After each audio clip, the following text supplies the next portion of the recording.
জয় জগন্নাথ। এটা হলো মেছেদার রথ, যা এখনও পুরোপুরি সেজে ওঠেনি। বাকি আছে, কালকে রথ টানা হবে। রথযাত্রা একটি প্রাচীন হিন্দু উৎসব, যা ভগবান জগন্নাথ, বলরাম এবং সুভদ্রার উদ্দেশ্যে পালিত হয়। এই উৎসবটি ভগবান জগন্নাথ, বলরাম এবং সুভদ্রার রথে করে যাত্রা এবং মাসির বাড়ি থেকে মূল মন্দিরে ফিরে আসা।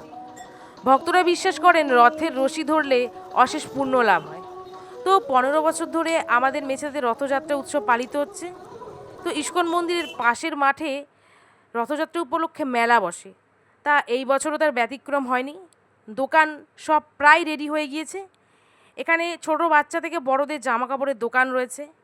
আর এখানে মিঠাইয়ের দোকানে মিঠাই ভেজে রেডি করা হচ্ছে বিক্রি করার জন্য, তোমরা দেখতেই পাচ্ছ। তারপর আরও নানা রকম নিরামিষ খাবারের দোকান রেডি হয়ে গিয়েছে প্রায়। আর এদিকটায় বাচ্চা ও বড়দের নানা রকম রাইড রেডি হয়েছে, তোমরা দেখতেই পাচ্ছ। আর ডিস্কো রেডি হয়েছে।